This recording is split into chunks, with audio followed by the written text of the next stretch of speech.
जय हिंद। अब हम लोग देखते हैं कि आवेश कैसे उत्पन्न होता है। आवेश की उत्पत्ति का जो कारण है इलेक्ट्रॉन का आदान प्रदान है। तो हम लोग देखते हैं सबसे पहले कि आवेश जो इलेक्ट्रॉन के आदान प्रदान से किस तरह से उत्पन्न होता है। हम लोग पहले देख चुके हैं कि विद्युत धारा जो है आवेश का प्रवाह है, यानी आवेश बहता है उसी को हम विद्युत धारा कहते हैं। फिर आवेश क्या है मैंने आपको बताया, कूलम्ब लॉ, बहुत सारी बातें बताया आवेश के बारे में।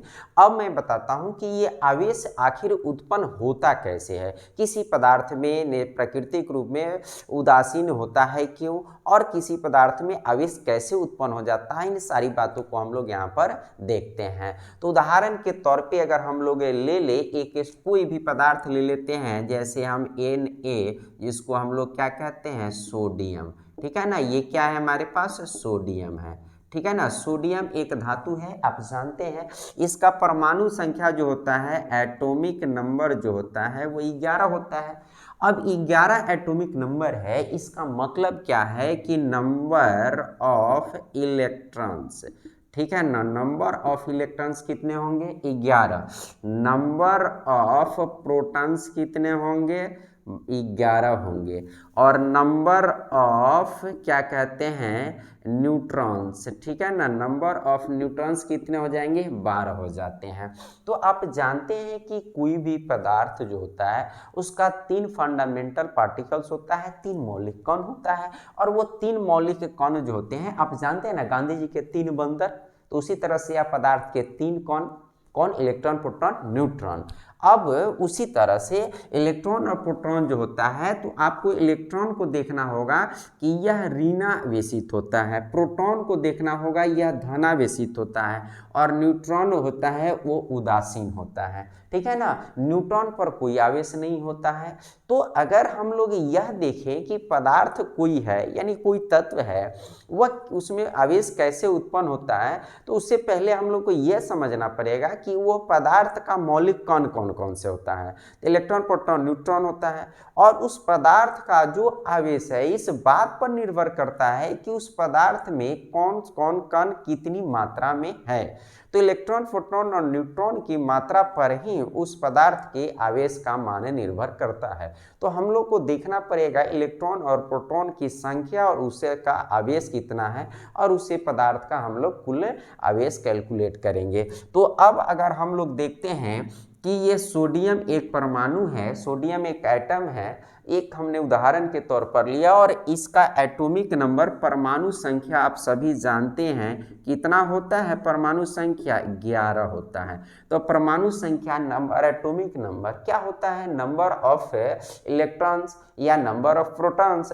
जितना किसी परमाणु में या किसी पदार्थ में उसके कण में जितना इलेक्ट्रॉन होते हैं अथवा जितना प्रोटॉन होते हैं, वो क्या होते हैं, उसकी परमाणु संख्या होती है। और आप एक चीज याद रखिएगा कि नंबर ऑफ इलेक्ट्रॉन बराबर नंबर ऑफ प्रोटॉन होता है। किसी भी पदार्थ में, प्रकृति में, ठीक है ना, प्रकृति में जो वह स्वतः पहले से है, जब तक उसमें इलेक्ट्रॉन का आदान प्रदान नहीं होता है, तो उसमें इलेक्ट्रॉन और प्रोटॉन की संख्या हमेशा का हमेशा बराबर होती है, वह कभी भी कम या ज़्यादा नहीं होता है। अब यहाँ पर देख रहे हैं कि सोडियम में 11 इलेक्ट्रॉन है, और क्या कहते हैं कि प्रोटॉन भी कितने हैं, 11 है। 11 इलेक्ट्रॉन है, 11 प्रोटॉन है, और 12 न्यूट्रॉन है। अब आपको ये देखना पड़ेगा कि इलेक्ट्रॉन जो होता है ऋणावेशित होता है, प्रोटॉन जो होता है वो धनावेशित होता है, और न्यूट्रॉन 0 होता है, यानी उदासीन होता है, न्यूट्रल इसी को बोलते हैं।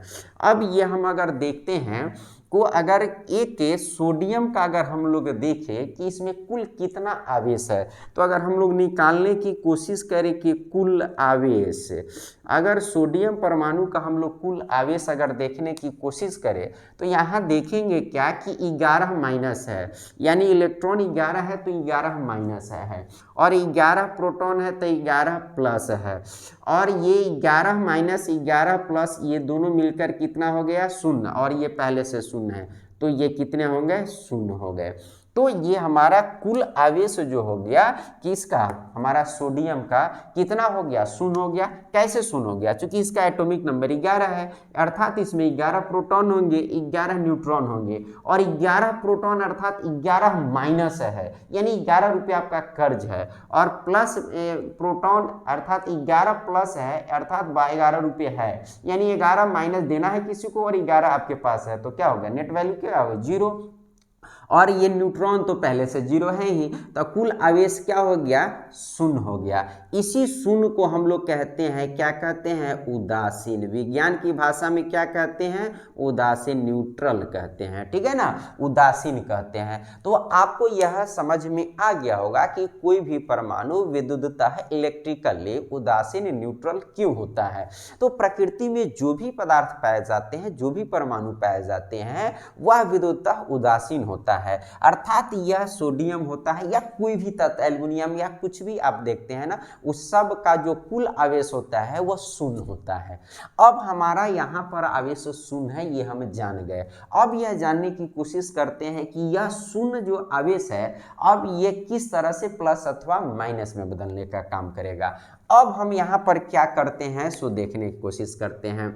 अब हम यहाँ पर एक देखते हैं कि 11 माइनस है। अब क्या करते हैं कि एक इलेक्ट्रॉन का त्याग करते हैं, एक इलेक्ट्रॉन का क्या करते हैं हम लोग, त्याग करते हैं। त्याग करने का मतलब जो होता है ना कि एक इलेक्ट्रॉन हम किसी को दे देते हैं, तो हम किसी को एक इलेक्ट्रॉन दे दिए। अब किसी को एक इलेक्ट्रॉन अगर हम दे दिए तो अब इसके पास कितना इलेक्ट्रॉन बच जाएगा, 10 इलेक्ट्रॉन बच जाएगा, ठीक है ना। अब है यहाँ पर प्रोटॉन की संख्या देखेंगे, नंबर ऑफ पी। अब ये हमेशा एक चीज ध्यान रखिएगा कि केमिकल रिएक्शन में, यानी रासायनिक अभिक्रिया में, रसायन शास्त्र में, मॉडर्न फिजिक्स में, या आप जो कहते हैं कि न्यूक्लियर फिजिक्स में, या अर्थात नाभिकीय अभिक्रिया में, प्रोटॉन इधर उधर होता है और न्यूट्रॉन होता है, लेकिन टोटल रासायनिक अभिक्रिया जो होती है उसमें टोटल इलेक्ट्रॉन पर आधारित होती है। इलेक्ट्रॉन ही हेर फेर होते हैं, बदलते हैं या साझेदारी करते हैं या लेन देन करते हैं। प्रोटॉन और न्यूट्रॉन में कोई छेड़छाड़ नहीं होती है। रासायनिक अभिक्रिया और नाभिकीय अभिक्रिया में, न्यूक्लियर रिएक्शन और केमिकल रिएक्शन में क्या डिफरेंस है और दोनों की क्या विशेषताएं होती है, अगर आप नहीं जानते हैं तो मैंने न्यूक्लियर फिजिक्स का क्लास ले रखा है, मेरे चैनल पर प्लेलिस्ट में जाइए और उसको देखिए आप। तो अब हम यहाँ कहते हैं कि इलेक्ट्रॉन तो बदल गया, यानी एक हम इलेक्ट्रॉन दे दिया किसी को तो हमारा 10 हो गया। अब हमारे पास इलेक्ट्रॉन और प्रोटॉन कितना है, 11 अभी भी है, और न्यूट्रॉन, नंबर ऑफ न्यूट्रॉन ये कितने हैं, 12 है। तो ये दोनों के दोनों अभी भी उतने ही रहेंगे, ये बदलेंगे नहीं। अब अगर हम इसको देखेंगे तो इलेक्ट्रॉन तो माइनस होता है और प्रोटॉन क्या होता है, प्लस होता है, और न्यूट्रॉन क्या होता है, 0 होता है। अब ये कुल आवेश यहाँ पर देखने की कोशिश करते हैं, कुल आवेश यहाँ पर देखते हैं। अब यहाँ पर गौर से देखिए, ये तो शून्य है न्यूट्रॉन, तो एक पर शून्य होता है तो 12 न्यूट्रॉन पर शून्य चार्ज हो गया, इसकी कहानी खत्म हो गई। अब हम यहाँ आते हैं, 11 प्लस था, 11 माइनस थे। यहाँ अब 11 प्लस जरूर है लेकिन माइनस में अब 11 नहीं है, अब 10 हो गया, यानी एक माइनस कम हो गया। अर्थात 10 रुपया कर्ज है और आपके पास 11 रुपया है, तो आपके पास 11 बच जाएगा, एक बच जाएगा, और वो क्या हो जाएगा, +1 आपका बच जाएगा। तो ये जो +1 बच गया ना, यही का यही आपका क्या है, आवेश है। और ये कैसा आवेश है, धन आवेश है। क्यों धन आवेश है, क्योंकि ये धनात्मक है, ठीक है ना। तो क्या कहते हैं, ये हमारा धन आवेश है। तो आपके सामने यहाँ पर निकल कर आ गया क्या, +1। अब अब यह सोडियम जब इलेक्ट्रॉन का त्याग कर दिया तब यह बन गया आपका Na+। तो आप यह ध्यान रखेंगे कि Na और Na+ दोनों अलग अलग है। Na जो है एक परमाणु है, ठीक है ना, परमाणु है, आपका Na परमाणु है और यह उदासीन है, कोई भी परमाणु क्या होता है, विद्युतः उदासीन होता है, और इलेक्ट्रॉन के आदान प्रदान के बाद वह क्या हो जाता है, आवेशित हो जाता है। और यह परमाणु जो आपका है ये परमाणु नहीं है, एक प्रकार का आयन है, अर्थात यह आवेशित है, यह ध्यान रखेंगे। Na परमाणु है जो उदासीन है और Na प्लस एक आयन है जो धन आयन है, धन आयन है, ठीक है ना। यानी आप इसको ऐसे भी कह सकते हैं, धनावेशित कण है, ये भी आप कह सकते हैं, आप ये सब बातें कह सकते हैं, एक ही टर्म को कई रूपों में कहा जाता है। तो ये आयन बन गया और ये क्या है, धनावेशित है, ठीक है ना, ये क्या है हमारा, धनावेशित है।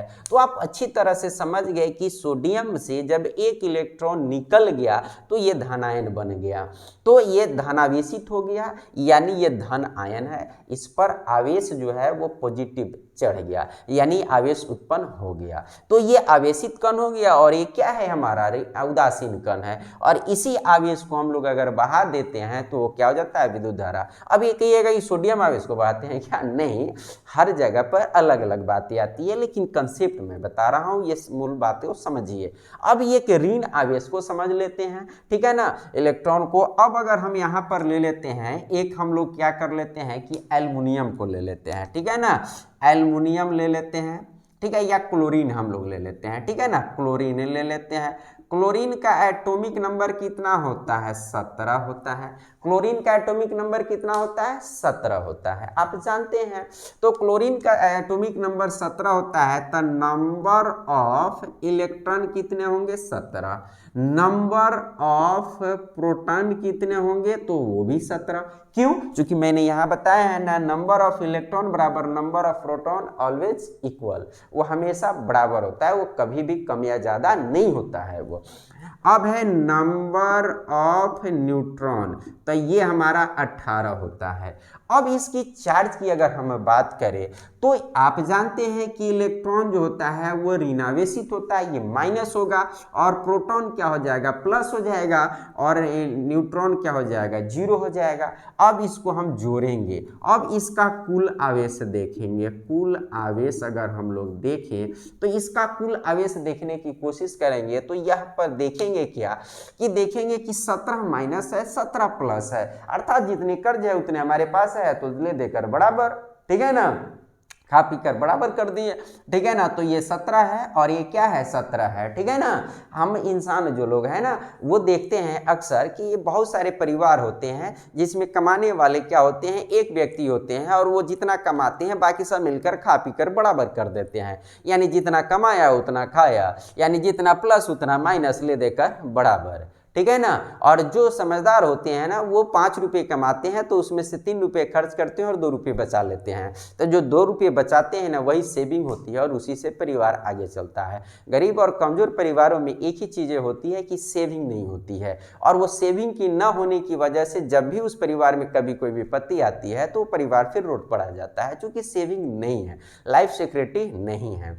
तो हम लोग खैर एनीवे हम लोग यहाँ आ जाते हैं और देखते हैं नंबर ऑफ इलेक्ट्रॉन 17 है, नंबर ऑफ प्रोटॉन 17 है, और एक प्लस है, एक माइनस, एक प्लस है, और ये तो शून्य ही है। तो ये टोटल का टोटल आवेश कितना हो गया हमारा, यहाँ पर शून्य हो गया, और इसी शून्य को हम लोग क्या कहते हैं, उदासीन कहते हैं। तो हमारा यहाँ पर क्या है, क्लोरीन क्या है हमारा, उदासीन है। तो मैंने एक सोडियम पर बताया था कि परमाणु क्यों विद्युतता उदासीन होता है, यहाँ पर भी आप देख सकते हैं कि परमाणु विद्युतता उदासीन क्यों होता है, ये बात समझ में आ गई। अब हम लोग यह समझते हैं कि अगर एक इलेक्ट्रॉन ले लेगा ये तो क्या होगा। अब यहाँ पर देखिएगा क्या कि अगर आपको एक समझ में आएगा कि यहाँ पर हम देने का बात कर रहे थे, दिया था, और यहाँ पर हम लेने का बात कर रहे हैं, तो आप एक चीज यहाँ पर टर्म याद रखिएगा कि किसी भी बाह्यतम कक्षा में अगर आउटर मोस्ट ऑर्बिट में यानी किसी भी परमाणु के बाह्यतम कक्षा में एक इलेक्ट्रॉन है, 2 इलेक्ट्रॉन है, 3 इलेक्ट्रॉन है, तो यह त्याग करेगा, क्या करेगा, त्याग करेगा। और अगर किसी के बाह्यतम कक्षा में 5 है, 6 है और 7 है, तो तो वो क्या करेगा, ग्रहण करेगा। ठीक है ना। तो इतना आप इलेक्ट्रॉनिक विन्यास, इलेक्ट्रॉनिक कॉन्फ़िगरेशन अगर आप पढ़े होंगे ठीक से तो आपको पता होगी। तो इसके 72 कक्षा में इसका एटॉमिक स्ट्रक्चर अगर हम लोग निर्माण करते हैं तो इसका बनेगा 2, 8 और 7, 2, 8, 10 और 7, 17। तो इसके 72 कक्षा में 7 इलेक्ट्रॉन है। तो ये क्या करेगा, एक लेगा अकॉर्डिंग टू अष्टक रूल, अष्टक नियम के, ऑक्टेट रूल के अष्टक नियम के तहत 8 इलेक्ट्रॉन का ये क्या करेगा, पूरा करेगा। और यहाँ इसका अगर हम लोग बनाते हैं एटॉमिक नंबर तो 2, 8 और 1 बनेगा। तो इसके 72 कक्षा में 1 इलेक्ट्रॉन है इसलिए त्याग कर देगा, और जबकि इसके 72 कक्षा में 7 इलेक्ट्रॉन है तो ये 1 को ले लेगा। तो अब अगर हम इसको कहते हैं कि 1 इलेक्ट्रॉन अगर ये ग्रहण करता है तो अब इसके पास इलेक्ट्रॉन जो हो जाएगा वो हो जाएगा 18, और प्रोटॉन कितना रहेगा भाई, वो 17 ही रहेगा। मैंने पहले ही बता दिया है कि रासायनिक अभिक्रिया में प्रोटॉन और न्यूट्रॉन इधर उधर नहीं करते हैं, एकदम बिल्कुल ये बैठे हुए रहते हैं। जैसे घर का एक बुजुर्ग जो होता है ना, जब वो अपनी अंतिम अवस्था में होता है ना, तो घर के बाकी जो है ना वो लोग, जो नए बच्चे हैं ना, वो इधर उधर खूब फुदकते रहते हैं, और बाकी बुजुर्ग बैठे हुए रहते हैं ना, वो शांत रहते हैं ना। ठीक है ना, वो कुछ नहीं करते हैं। ठीक है ना, कुदकने की बात आई तो वो बिल्कुल वो शांत रहते हैं, और बच्चे लोग कुदकते रहते हैं। तो ये जो है ना रासायनिक अभिक्रिया जो होती है ना, वो इलेक्ट्रॉन पर आधारित होती है, और इलेक्ट्रॉन बच्चे को मान लीजिए, और बुजुर्ग जो होते हैं ना वो ज्ञान के मामले में बड़ा आगे होते हैं ना, चूंकि वो दुनिया देखकर बुढ़े हुए हैं ना। तो वो प्रोटॉन और न्यूट्रॉन जो होती है उस पर आधारित नाभिकीय अभिक्रिया होती है, और बहुत ज़्यादा ऊर्जा देती है। जिस तरह से बुजुर्ग लोग बहुत ज़्यादा ज्ञान देते हैं ना, ठीक तरह उसी तरह से न्यूट्रॉन और प्रोटॉन बहुत ज़्यादा ऊर्जा देती है, और वो बिल्कुल अलग होती है। ठीक है ना, वो बिल्कुल अलग है, वो रासायनिक अभिक्रिया नहीं है, वो नाभिकीय अभिक्रिया है, और उसके अलग सिद्धांत चलते हैं। तो यहाँ प्रोटॉन और न्यूट्रॉन से कोई छेड़छाड़ नहीं करना है, वो बिल्कुल शांत रहेंगे, यहाँ जितना है उतना ही रहेंगे। ठीक है ना। और तो यहाँ पर ये 18 रहेंगे। अगर हम यहाँ पर फिर अब इनकी कुल आवेश की अगर हम चर्चा करें तो इलेक्ट्रॉन तो ऋणावेशित होते हैं, तो ये तो -18 हो गए, एक ऋण और आ गया, यानी एक कर्जा और आ गया उसके पास, और इसके पास 17 प्लस है और 18 है, तो ये न्यूट्रॉन तो किसी काम का नहीं है, ये शून्य आवेश है, 0 है। काम का है मतलब ये आवेश के मामले में ये शून्य है, ये इसके पास कुछ नहीं आवेश है। अब 18 माइनस है, 17 प्लस है, और 18 तो ये जो आपका न्यूट्रॉन है ये शून्य है, तो सबको ऐड अगर करेंगे, सबको जोड़ेंगे तो ये क्या हो जाएगा, अगेन इट कम्स 0। अब ये फिर क्या आ जाएगा हमारा 0। तो यहाँ पर सॉरी मैंने 0 नहीं, यहाँ पर 18 माइनस है और 17 क्या है, प्लस है, तो एक माइनस आपका बच जाएगा, एक माइनस क्या हो जाएगा, बच जाएगा, आपका एक माइनस बच जाएगा, अर्थात आपका यहाँ पर एक माइनस दिखेगा। अब जरा गौर से देखने की कोशिश कीजिए, यानी यहाँ कहने का मतलब है कि 18 माइनस है और 17 प्लस है, तो एक हमारा कर्ज यानी एक माइनस हमारा बच्चा रह गया। अब यहाँ पर जो है ना, यहाँ पर हमारा जो अब बनेगा ये Cl माइनस, ठीक है ना, Cl माइनस। अब ये जो आपका बन गया ना, ये क्या हो गया, ऋण यहाँ पर आपका ये जो कण बन गया ऋण आवेशित हो गया। ठीक है ना, ये ऋण आवेशित हो गया। अब ये Cl माइनस हो गया, तो Cl से Cl माइनस, Na से Na प्लस, तो Na उदासीन और Na प्लस आवेशित, Cl उदासीन, Cl माइनस उदासीन नहीं आवेशित। अब कहेंगे कि यहाँ आवेशित कण है, यहाँ भी आवेशित है, ये भी आवेशित है, लेकिन ये धनावेशित है, ये ऋणावेशित है। ठीक है ना, तो इलेक्ट्रॉन के ग्रहण करने से कोई भी परमाणु ऋणावेशित हो जाता है, इलेक्ट्रॉन के त्यागने से कोई भी परमाणु क्या हो जाता है, धनावेशित हो जाता है, पॉजिटिवली चार्ज्ड हो जाता है। और अगर ग्रहण कर लिया तो इलेक्ट्रॉन ग्रहण कर रहे हैं। इलेक्ट्रॉन का मतलब समझिए ना कि कर्जा है, इलेक्ट्रॉन का मतलब क्या है, कर्जा है, यानी आप कर्जा ले लेते हैं। इलेक्ट्रॉन क्या होता है, सूदखोर, मतलब आप पैसा वो ले लेता है, यानी इलेक्ट्रॉन आपके पास आ जाएगा, कोई भी परमाणु इलेक्ट्रॉन को लेगा अपने पास तो क्या हो जाएगा, वो ऋणावेशित हो जाएगा, उस पर कर्ज लग जाएगा। एक अगर लेगा तो एक माइनस चढ़ेगा, दो लेगा तो दो माइनस चढ़ेगा, तीन लेगा तो तीन माइनस चढ़ेगा। अगर किसी के पास प्रोटॉन है, सॉरी इलेक्ट्रॉन दे रहा है, यानी कर्जा अपना हटा रहा है, तो वो अमीर होते चला जाएगा, और इलेक्ट्रॉन ले रहा है तो गरीब होते चला जाएगा। तो गरीब का मतलब यहाँ कह सकते हैं कि माइनस है, और अमीन मतलब यहाँ प्लस है, तो आप इलेक्ट्रॉन यानी माइनस दे रहे हैं किसी को, तो क्या हो गया, आपके पास प्लस की मात्रा बढ़ गई। तो 1 इलेक्ट्रॉन दे रहे हैं तो 1 प्लस, 2 इलेक्ट्रॉन दे रहे हैं तो 2 प्लस, और 3 इलेक्ट्रॉन दे रहे हैं तो 3 प्लस, ठीक है ना। और अगर 1 इलेक्ट्रॉन ले रहे हैं तो 1 माइनस, 2 इलेक्ट्रॉन ले रहे हैं तो 2 माइनस, 3 इलेक्ट्रॉन ले रहे हैं तो 3 माइनस। अब फिर कहिएगा कि ये तो हो गया, बीच में चार वाला कहाँ गया, तो चार वाला दोनों मिलकर साझेदारी कर लेता है, ना देता है ना लेता है, वो क्या करता है, कंबाइन हो जाता है एक दूसरे के साथ, कोवैलेंट बॉन्ड बनाता है। हालांकि ये हम लोग रासायनिक बंधन में बहुत सारे टॉपिक्स को देखेंगे और वहां पर हम लोग पढ़ेंगे। लेकिन अगर हमने ये बात अगर देखा तो यहाँ पर मैंने दो बातें को आपको बताया। एक पहला कि परमाणु विद्युतता उदासीन क्यों होता है, यानी इलेक्ट्रॉन क्या कहते हैं, इलेक्ट्रिकली न्यूट्रल क्यों होता है, ये मैंने बताया आपको। दूसरा मैंने बताया कि आवेश जो है उत्पन्न कैसे होता है। तो आप याद रखेंगे इलेक्ट्रॉन के ट्रांसफर से यानी इलेक्ट्रॉन के आदान प्रदान से कोई भी कण या परमाणु उदासीन से क्या हो जाता है, आवेशित हो जाता है, चार्ज्ड पार्टिकल हो जाता है, आवेशित कण बन जाता है। तो हम लोग विद्युत धारा के बारे में पढ़ रहे थे, तो विद्युत धारा में हम लोग आवेश को ही बहा रहे हैं। तो हम लोग को विद्युत धारा में सबसे पहले ये जानना होगा कि आवेश उत्पन्न कैसे होता है। तो उत्पन्न होने का कारण देख लिए। अब हम लोग जो देखते हैं, एक जो बैटरी हम लोग घर में यूज करते हैं, तो उसको हम लोग क्या करते हैं, जानते हैं इनको लोग क्या करते हैं, उस बैटरी में आवेश ही डाला हुआ रहता है। और वो आप एक शब्द इस्तेमाल करते हैं, जरा गौर से समझने की कोशिश कीजिएगा। हम लोग कहते हैं क्या कि हम लोग बैटरी को चार्ज कर रहे हैं। क्या बोलते हैं, बैटरी को चार्ज कर रहे हैं। तो चार्ज करने का मतलब क्या होता है भाई, बैटरी को चार्ज कर रहे हैं तो क्या कर रहे हैं, हम लोग शब्द इस्तेमाल करते हैं, बैटरी को चार्ज कर रहे हैं। चार्ज का मतलब होता है, इसी से अगर ये इसको शुद्ध बोलिएगा तो चार्जिंग होता है, इसको हिंदी में आवेशन बोलते हैं।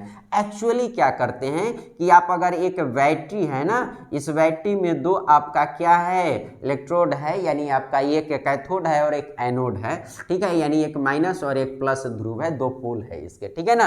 अब अगर आप इसमें देखते हैं कि ये प्लस से आवेश निकलता है और माइनस से आवेश अंदर आता है, तो आप एक बैटरी को चार्ज करते हैं। तो चार्ज करने का मतलब समझते हैं, चार्ज का मतलब ही होता है आवेश देना। यानी एक बैटरी में क्या करते हैं ना कि आवेश ठूस देते हैं ना। अब क्या करते हैं कि वहां से हम लोग क्या करते हैं कि एक प्लग लगाते हैं, एक चार्जर होता है, और उसे हम लोग क्या करते हैं, बैटरी को चार्ज कर देते हैं। तो यानी हम बैटरी में क्या कर रहे हैं, आवेश को ठूस रहे हैं, क्या कर रहे हैं, आवेश को उसमें रख दे रहे हैं। और ये फिर क्या होगा कि ये जब बैटरी का इस्तेमाल करेंगे तो इससे आवेश निकलते जाएंगे, आवेश निकलते जाएंगे, आवेश निकलते जाएंगे, और आवेश निकलते निकलते क्या हो जाएगा कि एक समय आएगा कि यहाँ पर शून्य आवेश हो जाएगा। तो इसी को हम लोग बोलते हैं कि बैटरी अब क्या हो गई है, डिस्चार्ज हो गई है। डिस्चार्ज यानी इसमें से चार्ज खत्म हो गई है। तो ये आवेशित का मतलब बैटरी चार्ज करने का मतलब समझते हैं, और बैटरी डिस्चार्ज करने का मतलब समझ गए। तो हमने आपको बताया था कि क्या विद्युत धारा जो होती है वो क्या मैंने बताया था कि आवेश का प्रवाह, विद्युत धारा क्या होती है, आवेश का प्रवाह होती है। तो विद्युत धारा आवेश का प्रवाह होती है, अर्थात कहीं भी आवेश को आप दोहरा रहे हैं तो विद्युत धारा है। अब यहाँ पर आवेश है। अब बैटरी दो तरह की होती है, एक बार यूज कीजिए उसको फेंक दीजिए, जैसे ड्राई सेल होता है आपका, और मोबाइल का बैटरी और ये संचायक बैटरी जो बस ट्रक में लगी हुई रहती है, या इन्वर्टर में हम लोग लगाकर जो घरेलू काम में इस्तेमाल करते हैं, वो चार्जिंग होती है, यानी वो दोबारा से चार्ज होती है। आप उसमें बार बार चार्ज आवेश रख सकते हैं और फिर वो बहेगी, फिर खत्म होगा, फिर रखिए, फिर बहेगी, फिर खत्म होगा। ये अर्थात इसमें जो होते हैं ना, वो हमारा क्या होते हैं, ये H2SO4 रखा जाता है, और इससे जो होते हैं ना हाइड्रोजन आयन का निर्माण हो जाता है, और हाइड्रोजन ये आवेशित होते हैं, और यही आवेश जो होते हैं वो बाहर बहते रहते हैं, और ये आवेश बहकर क्या करते हैं, विद्युत धारा का निर्माण करते रहते हैं। तो सारा का सारा जो खेल है ना, ये आवेश का ही खेल है। इसलिए विद्युत धारा को समझने के लिए आवेश को अच्छी तरह से समझना पड़ेगा, ठीक है ना। तो अभी हमने आवेश के बारे में समझा दिया और आवेश से जुड़ी हुई बहुत सारी बातें बता दिया। अब हम लोग इससे पहले आगे हम लोग देखते हैं फिर कि आवेश की गुण क्या होते हैं, फिर एक हम विद्युतीय क्षेत्र देखेंगे, फिर विद्युतीय क्षेत्र रेखाएं या चुंबकीय क्षेत्र रेखाएं देखेंगे, और तब फिर आगे चल के विद्युत धारा से संबंधित बहुत सारी बातें करेंगे।